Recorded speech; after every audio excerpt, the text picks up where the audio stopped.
스포츠 분석 토선생입니다. 매일매일 실전 베팅 중입니다. 스포츠 토토 베팅 노하우, 스포츠 분석 노하우 토대로 분석하고 있습니다. 항상 좋은 결과 목표로 좋은 건 공유하겠다는 마음으로 뉴스 자료 실시간 체크 후 댓글 링크에 공유하고 있습니다. 12월 2627일 금토요일 해외축구 14경기 해외축구 아프리카 네이션스컵 뉴캐슬 제츠 vs 메가서 FC. 이 경기는 구조적으로 뉴캐슬 제츠가 볼 점유와 경기 주도권을 먼저 쥐고 들어갈 가능성이 높은 매치업이다. 뉴캐슬 제츠는 볼 근처에 34명을 모아두는 지역수적 우위 구조를 통해 짧은 패스와 12회 패턴 플레이를 반복하며 상대 수비 블록을 조금씩 벌려나간다. 깁스는 박스 안과 그 주변을 오가며 마무리 지점을 찾아다니고, 로즈는 측면에서 안쪽으로 치고 들어와 수비수의 시선을 끌어주고, 바돌라토는 이 둘을 연결해주는 허브 역할을 맡는다. 그래서 단순히 점유율 수치만 높은 팀이 아니라 점유율을 기반으로 하프 스페이스 침투와 박스 근처 연계를 동시에 만들어가는 공격 구조를 가지고 있다. 반면 메가서 FC는 4-4-2로 라인을 정리하지만 원정에서 라인 높이와 간격 조절이 매끄럽지 못해 뒤로 물리다 보면 중원에서의 압박이 헐거워지는 약점이 드러난다. 카세레스가 전진 패스로 전개를 열어주려 해도 팀이 전체적으로 내려앉는 구도가 만들어지면 이코노미디스와 란다조가 공격에서 영향력을 발휘할 수 있는 구역이 점점 뒤로 밀리는 문제가 커진다. 또한 원정에서 실점 후 분위기를 다시 끌어올리지 못하고 한번 내려앉은 흐름이 끝까지 이어지는 경우가 잦다는 점도 부담이다. 오늘 경기에서도 뉴캐슬 제츠가 초반부터 점유를 바탕으로 압박 강도를 높이고 특히 측면과 하프 스페이스에서 수적 우위를 만들기 시작하면 메가서 FC는 점점 진영 깊숙이 말려들 가능성이 크다. 그렇게 되면 메가서 FC는 역습을 시도해도 숫자를 충분히 붙이지 못한 채 어정쩡한 역습만 반복하고 뉴캐슬 제츠는 세컨볼 경쟁에서 앞서면서 슈팅 볼륨을 꾸준히 쌓는 그림이 나올 수 있다. 결국 볼 점유율, 지역수적 우위, 홈의 심리적 우세까지 모두 감안하면 경기 흐름과 내용에서 뉴캐슬 제츠 쪽으로 기울 가능성이 높은 한판이라고 보는 쪽이 합리적이다. 뉴캐슬 제츠는 구조적으로 볼을 오래 소유하면서도 공격 전개까지 이어갈 수 있는 빌드업 틀을 갖추고 있고 전방 삼각 조합도 역할 분담이 비교적 분명하다. 반면 메가서 FC는 원정에서 라인 높이와 간격 조절에 실패하는 장면이 누적되고 있고 심리적으로도 일찍부터 압박을 받으면 경기 내내 기량이 묶이는 경향을 보여왔다. 이 모든 요소를 종합하면 오늘 경기는 뉴캐슬 제츠가 홈에서 자신들의 리듬대로 경기를 풀어가며 승리로 이어갈 가능성을 우선에 두고 보는 쪽이 더 설득력 있는 한판이다. 승부 예측 배팅 강도 승무패 뉴캐슬 제츠 승 강추 핸디 승 추천 언더보브 추천 앙골라 vs 짐바브웨. 이 경기는 개최국이 따로 있는 대회 특성상 단순한 홈원정의 분위기보다는 후반 체력과 라인 유지력이 승부를 가를 가능성이 큰 매치업이다.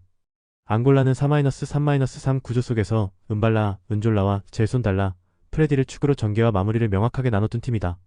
프레디가 중원에서 템포를 조절하며 전환 시점을 잡아주고 측면이나 하프 스페이스 쪽으로 패스를 뿌려주면 젤손 달라가 침투 타이밍을 맞춰 상대 수비 라인을 흔든다. 이때 은졸라는 박스 안에서 수비수와의 몸싸움을 버티며 포스트 플레이를 해주거나 세컨볼이 떨어질 위치를 미리 선점해 마무리를 노리는 역할을 맡는다.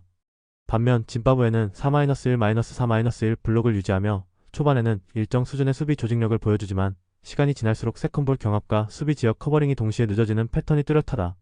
특히 후반 체력이 떨어지는 구간에서는 이선과 수비 라인이 벌어진 상태에서 풀백의 안쪽 커버를 들어가는 타이밍과 수비형 미드필더의 위치 선정이 모두 한 박자씩 느려진다.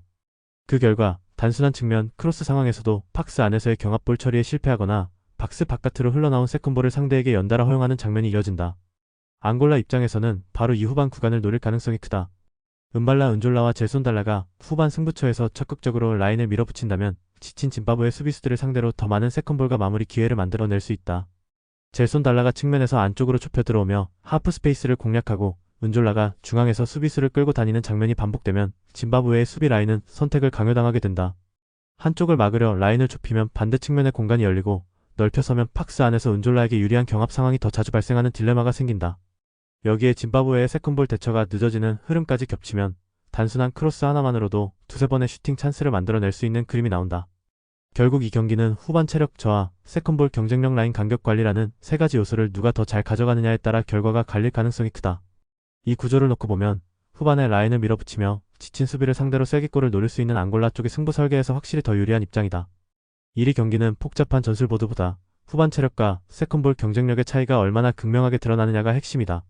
앙골라는 은졸라와 젤손 달라, 프레디를 중심으로 후반에도 라인을 끌어올릴 수 있는 구조를 갖추고 있고 지친 수비를 상대로 크로스와 세컨볼 상황에서 추가 득점을 노릴 수 있다. 반면 짐바브웨는 후반으로 갈수록 세컨볼 대처와 커버링이 동시에 느려지며 라인 간격이 벌어지는 약점이 분명하기 때문에 시간이 지날수록 앙골라 쪽으로 흐름이 기울 가능성이 크다. 종합적으로 봤을 때 전술적 상승과 후반 구간의 체력 집중력 차이를 고려하면 앙골라 승리 방향으로 접근하는 것이 더 합리적인 선택이라고 판단한다. 승부 예측 배팅 강도. 승무패 앙골라 승 강추. 핸디핸디 승 추천. 언더보브 추천. 레스터시티 vs 와포드. 이 매치는 구조적으로만 놓고 보면 레스터시티의 느린 센터백 라인과 와퍼드의 빠른 침투 패턴이 정면으로 부딪히는 그림이다. 레스터시티는 빌드업 기반의 4-2-3-1로 점유율을 어느 정도 가져가려 하겠지만 센터백들이 페널티 박스 인근을 지키는 상황에서 순간적인 스프린트 승부에 약하다는 점이 분명한 리스크다. 특히 라인이 애매하게 올라갔다가 공을 잃는 순간 함자 차우드리가 1차적으로 커버를 시도하더라도 완전히 뒷공간을 지워주기는 어렵기 때문에 투 센터백 사이 또는 풀백 뒷 공간이 동시에 열릴 가능성이 존재한다. 반면에 와퍼드는 루자가 중원에서 템포를 조절하면서 필요할 때마다 세rum고르를 향해 직선적인 전진 패스나 대각선 침투 패스를 공급하는 전형적인 속도 활용형 전개를 보여줄 수 있다. 세rum고르는 발이 빠른 타입의 스트라이커라 순간 가속과 라인 브레이킹에서 강점을 보여 레스터시티의 느린 센터백들을 상대로 위협적인 뒷공간 침투를 수차례 시도할 수 있는 조건이다. 그래서 페널티 박스 안에서의 제공권 싸움보다는 박스 앞옆 공간에서 누가 먼저 몸을 붙이고 방향을 잡느냐가 이 경기의 핵심 포인트가 될 가능성이 높다. 또한 인스가 내려와서 공을 받아주는 움직임으로 레스터시티 센터백들을 끌어내면 그 뒷공간을 세rum고르가 치고 들어가는 2단 구조의 패턴도 충분히 예상할 수 있다. 레스터시티 입장에선 함자 차우드리의 태클과 커버 범위에 크게 의존해야 하는 경기이고 한번 태클 타이밍이 어긋나면 곧바로 라인 D가 노출되는 장면으로 이어질 수 있다. 챔피언십 특유의 템포 높은 경기에서 이런 약점이 반복되면 후반으로 갈수록 레스터시티 수비 라인은 더 깊게 내려앉고 그 과정에서 세컨볼 경쟁에서도 밀릴 여지가 생긴다. 와퍼드는 이런 흐름을 활용해 전환 상황에서 두세 번 정도는 확실한 찬스를 만들 수 있는 구조를 갖추고 있고 루자의 킥 능력과 세rum고르의 속도가 맞물리면 결정적인 일격을 가할 여지가 크다. 때문에 단순히 팀 이름값만 보고 레스터시티 쪽으로 기울기보다는 전술 구조와 스피드 매치업, 수비 라인의 성향을 종합적으로 보면서 접근해야 하는 경기다. 레스터시티가 홈에서 볼을 점유하는 구간은 분명 있겠지만 그렇다고 해서 뒷공간 리스크가 사라지는 것은 아니기 때문에 오히려 라인을 올릴수록 와퍼드의 침투각이 더 선명해질 수 있다. 그럼에도 불구하고 레스터시티가 세트피스나 박스 안 크로스 상황에서 한두 번 정도는 슈팅 기회를 만들 수 있겠지만 경기 전체 흐름을 틀어지는 쪽은 속도와 전환에서 앞서는 와퍼드 쪽에 더 가까운 그림이다. 결국 이 경기는 느린 센터백 라인 vs 빠른 침투 스트라이커라는 구조가 얼마나 자주 재현되느냐에 따라 와퍼드가 원정에서도 충분히 승부를 뒤집을 수 있는 시나리오가 열려있는 매치업이다. 레스터시티는 이름값과 홈 이점에 비해 센터백들의 순간 스피드와 라인 관리에서 분명한 취약점을 드러내고 있는 팀이다. 반면 와퍼드는 루자 -인스 세rum고르로 이어지는 축을 통해 뒷공간을 겨냥한 직선적인 침투와 빠른 전환으로 상대 수비를 계속 흔들 수 있는 카드가 준비되어 있다. 그래서 이 경기는 볼을 오래 가지고 있는 쪽보다 뒷공간을 먼저 장악하고 속도 싸움을 이기는 쪽이 웃을 가능성이 크며 구조적으로는 와퍼드 승리 시나리오에 무게를 두고 접근하는 편이 더 합리적인 선택이다. 승부 예측 배팅 강도. 승무패 레스터시티패 강추. 핸디핸디패 추천. 언더보브 추천. 12월 27일 토요일 맨체스터 유나이티드 vs 뉴캐슬 유나이티드. 이 경기는 네이션스컵 차출로 주포를 잃은 맨유와 중원 밸런스로 승부를 보는 뉴캐슬의 맞대결이다. 맨유는 은배모가 아프리카 네이션스컵을 위해 대표팀에 합류하면서 일정 기간 동안 주전 공격수를 통째로 빼앗긴 상태에서 리그 일정을 치르고 있다. 때문에 전방에서 수비 뒷공간을 파고드는 움직임과 전방 압박의 시작점, 세트피스에서의 타점까지 한꺼번에 빠지면서 전체 공격 기대값이 눈에 띄게 떨어진 흐름이다. 마테우스 쿠냐와 마운트, 브루노 페르난데스가 라인 사이에서 연결을 시도하고 있지만 그 연결의 끝에서는 확실한 피니셔가 사라진 탓에 빌드업과 찬스 메이킹은 있어도 마무리가 부족한 장면이 계속 쌓이고 있다. 반면 뉴캐슬은 브루노 기마랑이스를 중심으로 중원을 넓게 쓰며 상대의 전방 압박을 한 번만 탈압박에 성공하면 곧바로 하프 스페이스를 점령하는 구조를 이미 몸에 익힌 팀이다. 최근 맨유의 가장 큰 문제는 전방 압박과 뒷라인 커버 타이밍이 엇박자로 돌아가면서 세컨드 라인이 자주 비고 박스 앞 공간이 텅 비는 장면이 반복된다는 점이다. 이 구간은 바로 브루노 기마랑이스가 가장 좋아하는 지점으로 그가 이 공간을 빠르게 점령해 인스텝 중거리 슈팅을 시도하는 순간 경기 흐름은 한 번에 꺾일 수 있다. 고든이 측면에서 맨유의 느린 커버를 계속 흔들고 볼테마드가 전방에서 버티며 시간을 벌어준다면 뉴캐슬은 브루노 기마랑이스에게 박스 앞에서 슈팅 각을 만들어줄 수 있는 장면을 꾸준히 생산할 수 있다. 그래서 전반부터 맨유가 공격적으로 나선다 하더라도 뒷라인 커버가 늦고 세컨드 라인 방어가 비는 패턴이 반복되면 뉴캐슬의 중거리 한 방과 전환 상황에서의 효율성이 점점 더 위력을 발휘할 가능성이 크다. 더구나 맨유는 네이션스컵 차출로 인해 공격 로테이션 폭이 줄어든 만큼 후반 들어 체력과 집중력이 떨어지면 교체 카드에서도 뉴캐슬에 비해 상대적으로 선택지가 제한적이다. 그럼에도 불구하고 홈경기라는 이 점 덕분에 맨유가 초반 분위기를 잠깐 끌어올릴 여지는 있지만 시간이 지날수록 중원과 박스 앞에서의 완성도 차이가 서서히 드러날 수밖에 없다. 결국 공격의 축을 잃은 맨유와 중원 에이스가 버티는 뉴캐슬의 구조적 대비를 놓고 보면 이 경기는 뉴캐슬이 실리있게 흐름을 잡고 결과까지 챙겨갈 가능성이 더 높은 매치업으로 보는 편이 합리적이다. 이리 경기는 이름값보다 구조와 흐름을 봐야 하는 매치업이다. 맨유는 네이션스컵 차출로 주포를 잃은 뒤 공격 작업과 마무리 사이에서 공백이 분명해졌고 전방 압박과 뒷라인 커버의 엇박자가 세컨드 라인 공간을 계속 노출시키고 있다. 반면 뉴캐슬은 브루노 기마랑이스를 중심으로 중원을 지배하며 고든의 침투와 볼테마드의 버티는 움직임까지 더해 안정적인 경기 운영을 기대할 수 있는 만큼 승부의 무게중심은 원정팀 쪽으로 조금 더 기울어져 있다고 보는 편이 타당하다. 승부 예측 배팅 강도. 승무패 맨유패 강추? 핸디패 추천. 언더보브 추천. 시드니 FC vs 오클랜드 FC. 이 경기는 양팀 모두 4-4-1을 사용하는 가운데 측면 활용 방식과 전환 속도의 질에서 승부가 갈릴 가능성이 크다. 시드니 FC는 롤리의 인버티드 움직임과 풀백 오버래핑이 동시에 가동되면서 상대 풀백과 윙이 수적 열세에 몰리는 장면을 자주 만들어낸다. 때문에 한쪽 측면에서 수비를 끌어낸 뒤 반대편으로 전환되는 패턴이 반복되면 오클랜드 수비 라인은 사이드와 중앙 둘 중 하나를 포기해야 하는 선택을 강요받게 된다. 이때 캄프차노 보니아가 박스 안에서 짧게 움직이며 수비수의 시선을 끌어주면 세컨 찬스를 노리는 이선 자원들의 침투가 그대로 슈팅으로 연결되기 쉽다. 반면에 오클랜드 FC는 코스그로브를 향한 크로스와 롱볼에 상당 부분 의존하고 있어 전개가 막힐 경우 공격 루트가 빠르게 막히는 단점도 동시에 안고 있다. 베르스트라테가 중원에서 수비와 빌드업을 동시에 책임지지만 라인을 끌어올리는 타이밍이 늦어지면 전후방 간격이 벌어지며 두 줄 수비로 내려앉는 장면이 반복된다. 그렇게 되면 프랑스화가 측면에서 개인 기량으로 풀어야 하는 비율이 높아지고 볼을 잃는 순간 역습에 크게 노출될 수 있다. 시드니 FC 입장에서는 홈 경기장에서 라인을 너무 내리지 않고 중원부터 강하게 압박해 오클랜드의 롱볼 출구를 차단하는 것이 핵심 포인트가 된다. 오쿤-앵스틀러가 수비라인 앞에서 전방 압박 후 회수된 볼을 간결하게 측면으로 뿌려주면 시드니의 공격 전환은 자연스럽게 속도감을 얻게 된다. 또한 롤리의 왼발킥과 캄프차노 보니아의 문전 움직임은 세트피스 상황에서도 위협적이기 때문에 코너킥과 프리킥에서 득점 가능성을 충분히 기대해볼 수 있다.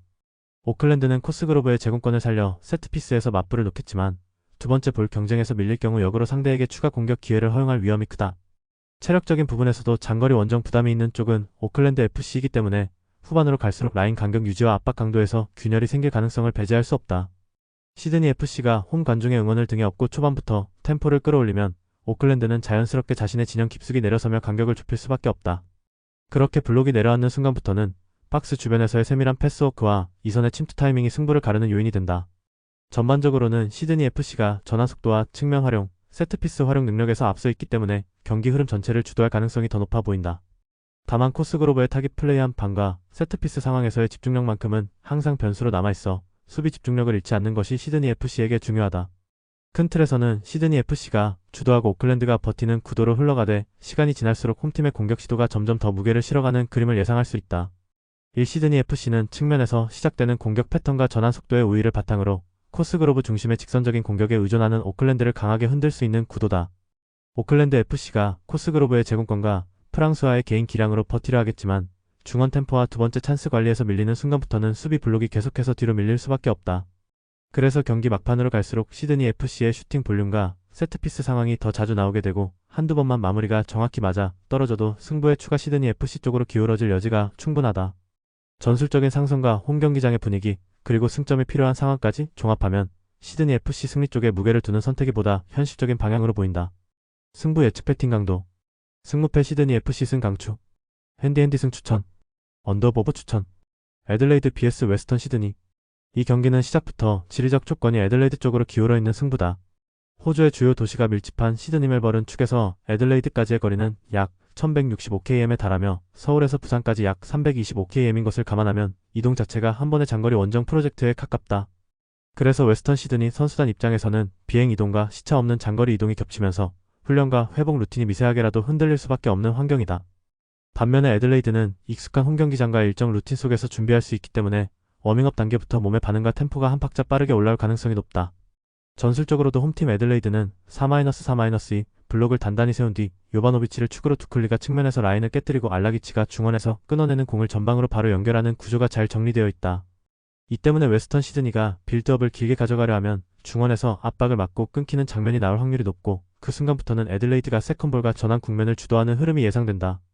웨스턴 시드니도 바바르세스와 크라이프를 통해 개별적인 퀄리티를 보여줄 수는 있지만 전방 3명이 동시에 살아나는 장면이 많지 않고 우가르코비치 혼자서 중앙 수비 앞을 다 막아내기는 퍽차다. 그래서 애들레이드가 중원에서 수적 우위를 만들며 알라기치 중심으로 2차 전진 패스를 계속 성공시킨다면 요바노비치의 마무리와 두클리의 컷인 패턴이 박스 안에서 반복되는 그림이 그려진다. 웨스턴 시드니는 최근 부진이 길어지면서 실점 이후 경기 운영이 급하게 꼬이는 경향이 있는데 장거리 원정까지 겹치면 선수단 심리 역시 초반 실점에 매우 취약해질 수 있다. 반면에 홈팀 애들레이드는 초반에 강한 압박으로 상대 빌드업을 끊어낸 뒤 박스 근처 세컨 찬스를 통해 먼저 앞서는 스코어를 노릴 가능성이 크다.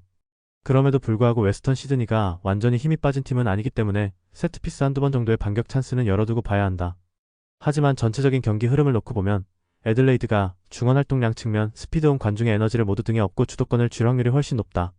특히 웨스턴 시드니의 리그 순위가 11위까지 떨어질 정도로 공격 수비 밸런스가 무너져 있다는 점을 감안하면 장거리 원정에서 갑자기 완벽한 경기력을 보여주기는 현실적으로 어렵다. 애들레이드는 이런 상대의 불안한 빌드업을 노려 중원에서 볼을 탈취하고 곧바로 전방 투톱과 측면을 향한 직선적인 패스로 박스 안을 공략하는 패턴을 반복할 것이다. 결국 이 경기는 장거리 이동과 최근 부진으로 체력 멘탈 모두 흔들린 웨스턴 시드니를 상대로 애들레이드가 홈에서 에너지 우위를 바탕으로 흐름을 접수할 수 있는 매치업이다. 그래서 승부의 무게중심은 자연스럽게 애들레이드 쪽으로 조금 더 강하게 쏠리는 그림으로 보는 것이 합리적이다. 이레들레이드는 홈 경기장에서 요바노비치, 투쿨리, 알라기치 축으로 이어지는 전방 중원의 에너지와 결속력을 바탕으로 흔들리는 웨스턴 시드니 수비 라인을 정면으로 두들길 준비가 되어 있다. 반면에 웨스턴 시드니는 장거리 원정과 리그 부진, 전술 완성도 저하가 한꺼번에 겹쳐 있어 90분 동안 같은 강도로 대응하기에는 체력 조직 모두 부담이 큰 경기다. 종합하면 이 매치는 애들레이드가 홈의 기세와 전술적인 안정감을 앞세워 승리까지 연결할 확률이 더 높은 승부라고 정리할 수 있다. 승부 예측 배팅 강도. 승무패 애들레이드 승 강추? 핸디핸디 승 추천. 언더보브 추천. 파르마 칼초 vs ACF 피오렌티나. 이번 매치는 일정 부담과 체력 소모, 그리고 하프 스페이스 관리 능력에서 두 팀의 차이가 가장 먼저 눈에 들어오는 경기다. 피오렌티나는 시즌 내내 3백과 중원 사이 간격 조절에 실패하면서 수비형 미드필더가 감당해야 할 커버 범위가 지나치게 넓어지는 구조적 문제를 안고 있다. 그래서 상대 미드필더가 하프 스페이스로 침투해 공을 잡는 순간 한 번의 수비 라인 앞으로 전진 패스를 허용하거나 21패스로 쉽게 탈압박을 허용하는 화면이 반복되고 있다.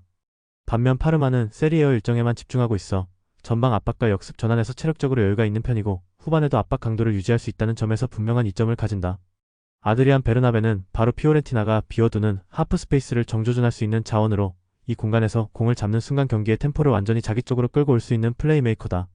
그가 하프 스페이스로 침투해 전진 패스를 선택하면 피오렌티나 수비 라인은 전후방으로 동시에 쪼개지며 한 번의 패스로 무너지는 장면이 나올 가능성이 크다.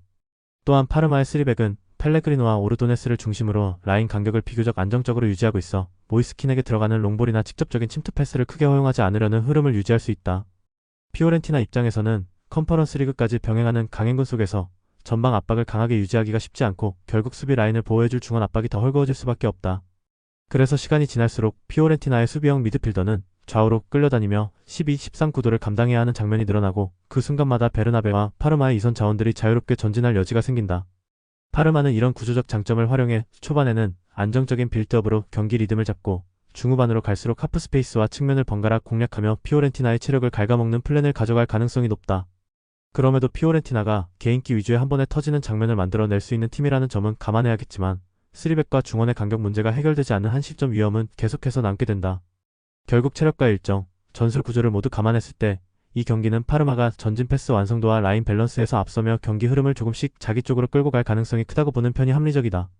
특히 후반 60분 이후 피오렌티나의 압박 강도가 떨어지는 시점부터는 베르나베의 전진 패스와 이선 침투가 경기의 승부를 직접적으로 가르는 장면으로 이어질 공산이 크다.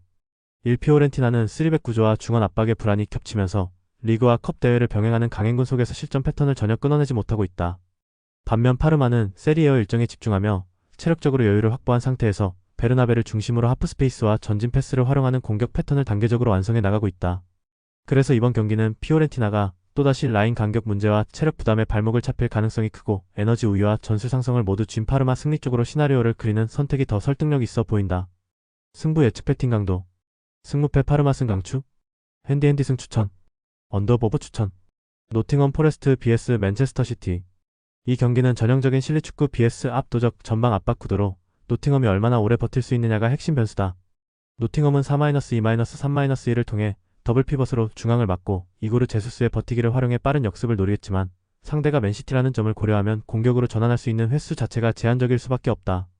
허드슨 오도이가 측면에서 한 번씩 탈압박을 성공시키더라도 주변 지원이 늦으면 깊숙한 지역까지 파고들기보다는 다시 뒷공간으로 공을 돌려야 하는 장면이 반복될 가능성이 크다. 깁스 화이트가 이선에서 공을 잡는 구간도 상대 압박을 잠깐이라도 이겨낸 뒤에야 열리기 때문에 평소처럼 여유있게 전진 패스를 선택하기는 쉽지 않은 흐름이다. 반면에 맨시티는 전방에서부터 강하게 압박을 걸어 노팅엄의 빌드업을 끊고 짧은 패스와 포지션 로테이션으로 상대 수비 블록을 계속 흔들어갈 것으로 예상된다. 홀란드는 박스 안에서의 마무리뿐 아니라 센터백을 끌고 다니며 세르키와 베르나르투 실바 그리고 주변 이선 자원들이 슈팅 각을 만들 수 있도록 공간을 만들어줄 가능성이 크다. 그래서 경기 초반부터 맨시티가 점유율과 슈팅 숫자에서 앞서는 흐름을 가져갈 공산이 크고 노팅엄은 라인을 내린 채 버티는 시간이 길어질수록 세컨드 상황에서의 실점 위험이 커진다. 때문에 노팅엄이 실리적인 컨셉으로 실점을 최소화하는데 어느 정도 성공하더라도 경기 전체 흐름이 동등하게 맞서 싸우는 양상으로 전개되기는 어려워 보인다. 노팅엄 수비 라인이 박스 앞에서 계속 밀리면 세컨볼 경쟁에서 밀릴 확률이 높고 세트피스 세컨드 찬스까지 포함하면 맨시티의 득점 기대값은 자연스럽게 높아진다. 그럼에도 불구하고 노팅엄이 홈이라는 이점을 활용해 잠깐씩 템포를 끊고 역습 타이밍을 만들 수는 있겠지만 이고르 제수스와 이선 자원들에게 배분되는 찬스 개수가 제한적인 상황에서 다득점 반전을 기대하기는 무리다. 오히려 시간이 지날수록 맨시티의 전방 압박과 볼 순환 속도가 더 빨라지며 노팅엄은 후반 구간에 접어들수록 체력적 부담까지 겹쳐 수비 간격이 벌어질 가능성이 높다. 그리고 전방 진영에서 좋은 퍼포먼스를 보여주는 홀란드, 세르키 주변 이선 자원들이 계속해서 박스 안으로 침투하는 그림이 이어진다면 노팅엄 입장에서는 경기 내내 악몽 같은 장면들을 반복해서 마주하게 될 수 있다. 결국 이 매치는 노팅엄의 실리 축구가 어느 정도 버텨내더라도 전방 압박과 공격 퍼포먼스에서 상위 레벨을 보여주는 맨시티 쪽으로 흐름이 기울 수밖에 없는 구도에 가깝다. 1노팅엄은 실리적인 경기 운영으로 버티려 하겠지만 전방 압박과 공격 완성도에서 격차가 크게 나는 매치업이라는 점은 부정하기 어렵다. 맨시티는 홀란드를 축으로 세르키, 베르나르두 실바 등 공격 자원들의 퍼포먼스를 앞세워 박스 안팎에서 꾸준히 위협을 누적시킬 가능성이 크다. 결국 경기 흐름이 쌓일수록 노팅엄의 수비 부담은 눈에 띄게 커질 것이며 종합적으로는 맨시티 우세 흐름과 함께 노팅엄 패배 시나리오에 무게를 두는 편이 더 합리적인 판단이라 볼 수 있다. 승부 예측 배팅 강도 승무패 노팅엄 패 강축 핸디패 추천 언더보버 강축 US 레체 vs 코모 1907 이 경기는 레체의 좌우 밸런스 붕괴와 코모의 스위칭 전개가 정면으로 맞부딪히는 흐름으로 전개될 가능성이 높다. 레체는 한쪽 측면으로 상대를 몰아붙이는 압박을 시도하지만 그 과정에서 수비 블록이 한 방향으로 쏠리며 반대편 커버가 늦어지는 구조적 문제가 계속 드러나고 있다. 레체가 공을 따라 움직이면서 측면과 중원이 한쪽으로 몰리는 순간 반대편 풀백과 윙의 위치는 상대 입장에서 보기에도 지나치게 넓게 열리는 장면이 나올 수밖에 없다. 코모 입장에서는 바로 그 타이밍에 니코파스에게 최대한 많은 볼 터치를 몰아주며 방향 전환과 스위칭 패스를 중심으로 공격을 설계할 가능성이 크다. 니코파스가 중앙 또는 하프 스페이스에서 공을 잡고 한쪽으로 쏠린 레체 수비를 끌어낸 뒤 반대편으로 정확한 스위칭 패스를 연결해준다면 반대 측면에서는 사실상 무인지대에 가까운 공간이 열릴 수 있다. 이때 보이보다 역할을 수행하는 측면 자원과 두비카스가 박스 안으로 동시에 침투해 들어가면 크로스와 컷백 세컨드 슈팅까지 모두 살아나는 다중 공격 루트를 만들 수 있다. 반면 레체는 라마다니를 중심으로 중원에서 최대한 버티려 하겠지만 좌우로 흔들리는 전개가 반복되면 커버 범위가 점점 넓어져 체력 부담이 누적될 수밖에 없다.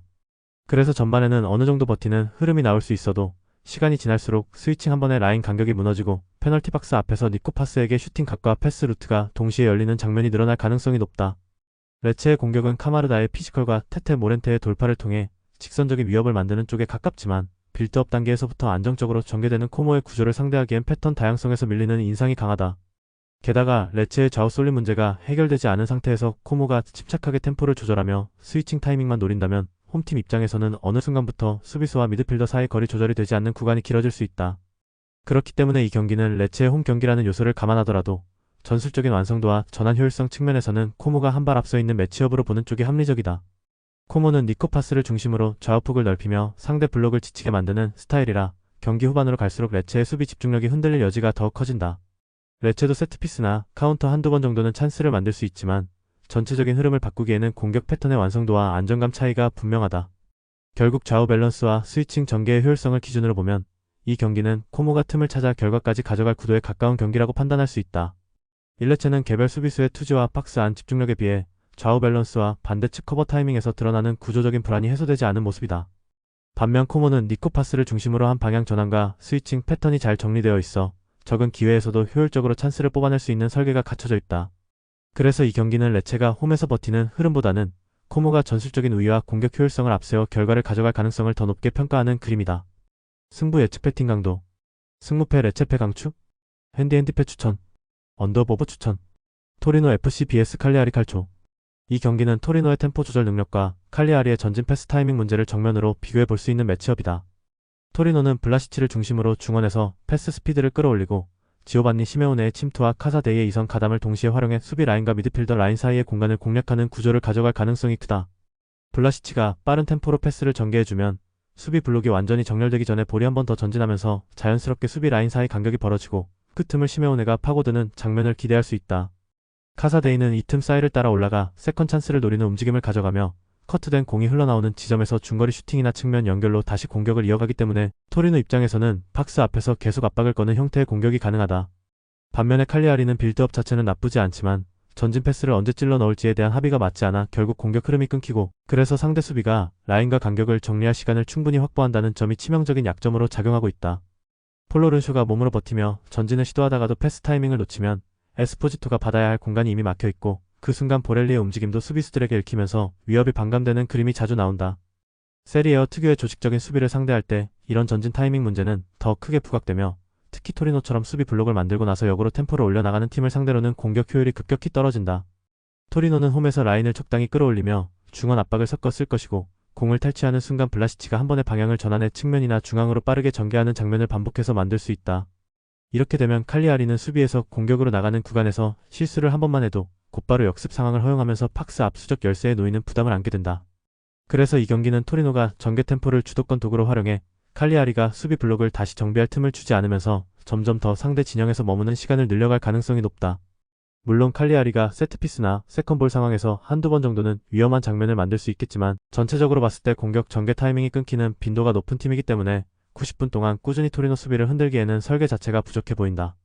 반면에 토리노는 한 번 리드를 잡으면 블록을 내리면서도 블라시치와 카사데이를 통한 탈압박, 시메오네의 압박 침투를 이용해 역으로 공간을 활용할 수 있어 스코어 관리와 경기 운영 측면에서도 상대보다 유리한 위치를 선점할 가능성이 크다. 때문에 이 경기는 단순히 홈원정의 차이를 넘어 중원에서 누가 템포를 쥐고 누가 전진 타이밍을 제대로 맞추느냐의 싸움이고, 이 부분에서 토리노가 칼리아리보다 완성도가 더 높다고 평가할 수 있다.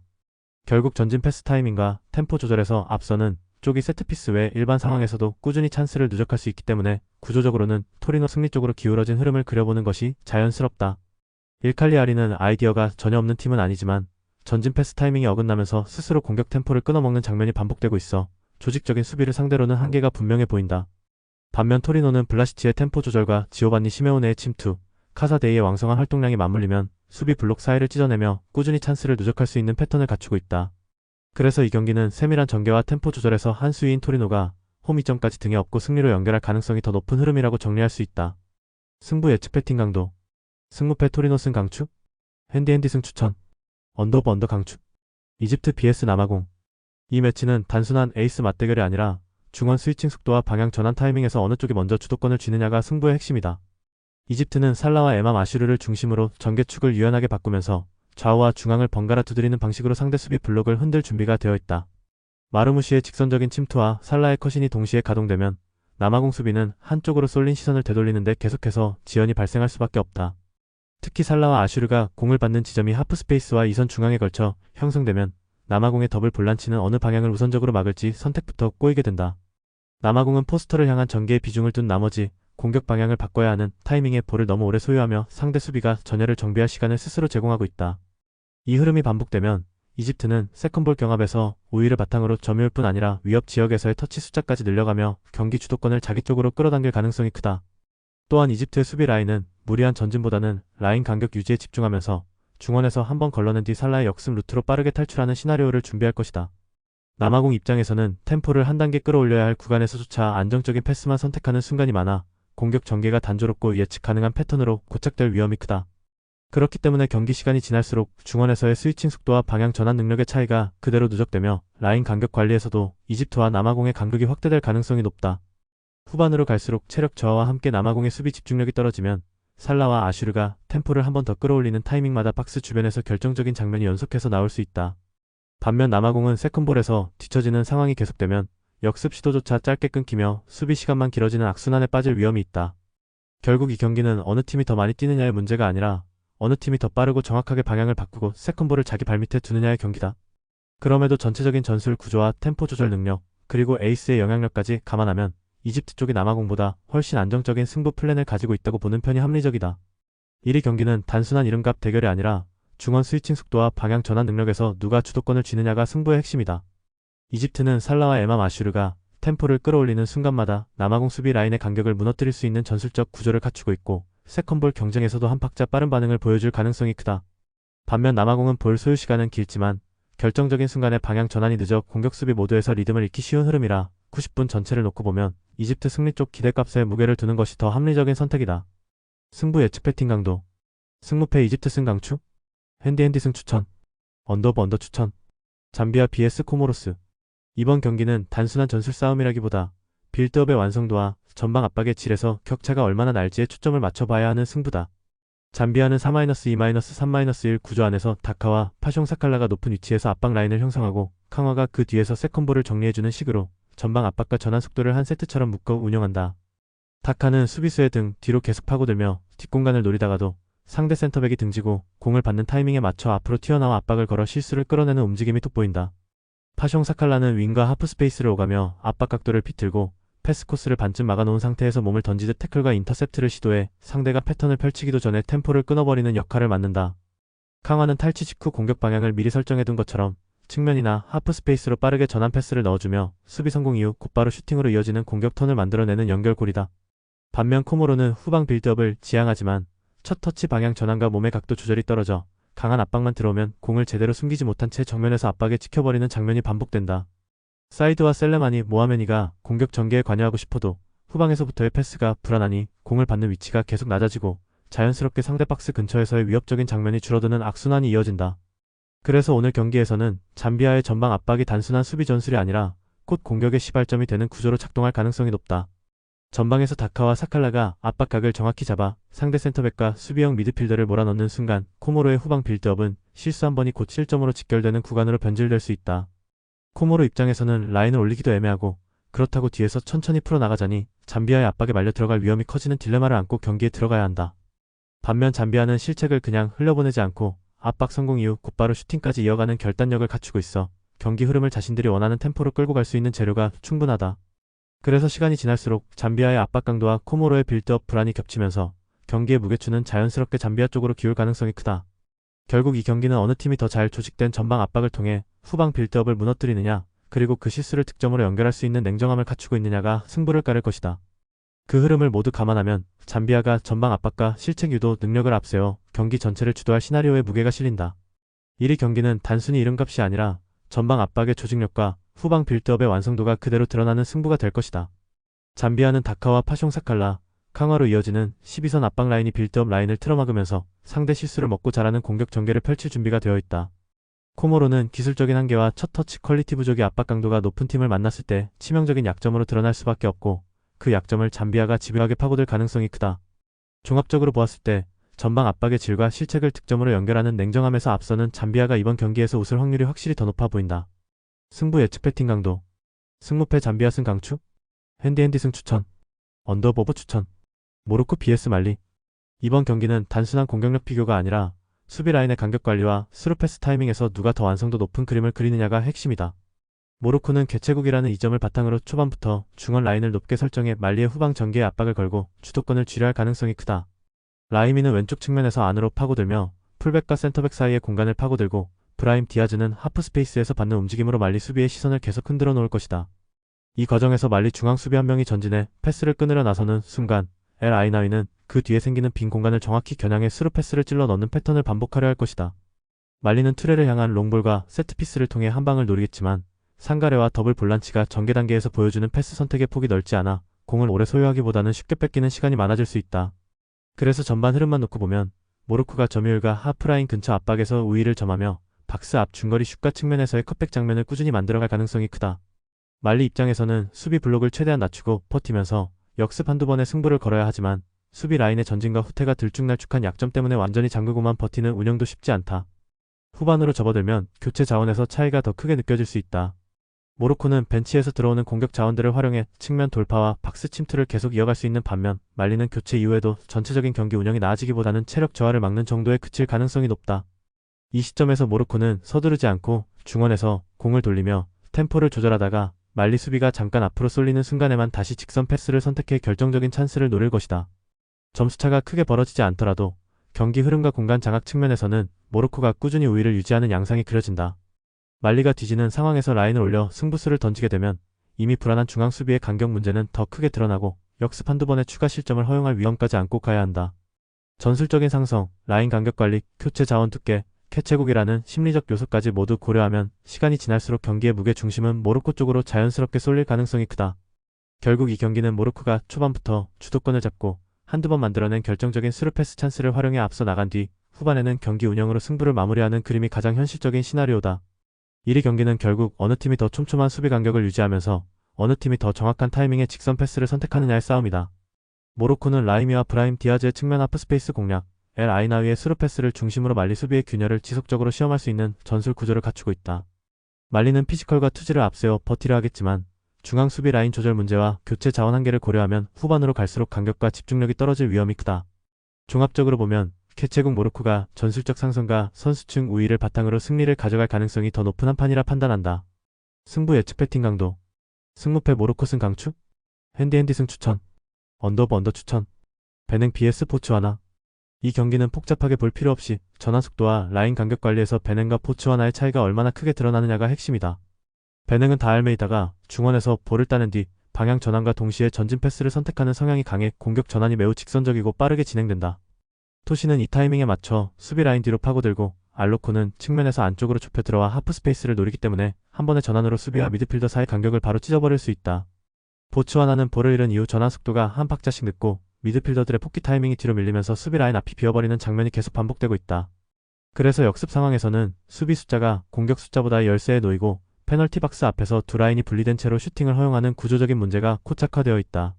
이런 흐름에서 다알메이다가 전환 국면을 제대로 주도한다면 페널티 박스 앞은 사실상 무인지경 상태가 되고 토신과 알로코에게 결정적인 슈팅 찬스가 연쇄적으로 열릴 것이다. 베냉은 굳이 라인을 과감하게 올리지 않더라도 중원에서 템포만 잘 조절하면 자연스럽게 상대 간격을 벌려놓을 수 있는 장점을 가진다. 볼을 빼앗는 순간 다알메이다가 전진 패스를 꽂고 토신이 뒷공간으로 침투하며 알로코가 안쪽으로 파고들면 포츠와나 수비는 동시에 두 개의 축을 따라가야 하는 부담을 떠안는다.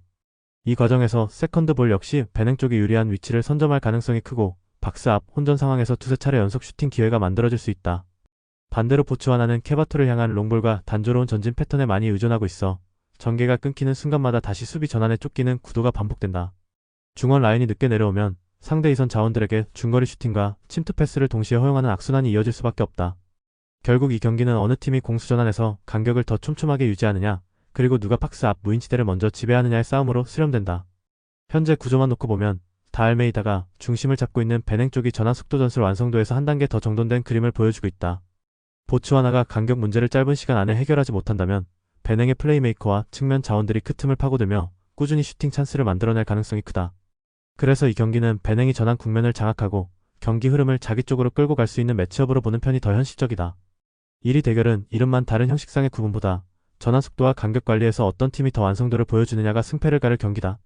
베냉은 다알메이다를 중심으로 토신 알로코의 움직임을 결합해 보츠와나가 비워두는 박스 앞 공간을 집요하게 파고들 수 있는 구조를 갖추고 있다. 보츠와나가 전환 속도와 라인 간격 문제를 단숨에 해결하지 못한다면 베냉이 경기 내내 흐름을 쥐고 승점 3점을 가져갈 가능성이 높다고 보는 편이 합리적인 선택이다. 승부 예측 배팅 강도. 승무패 베냉 승 강추? 핸디 승 추천. 언더보버 추천.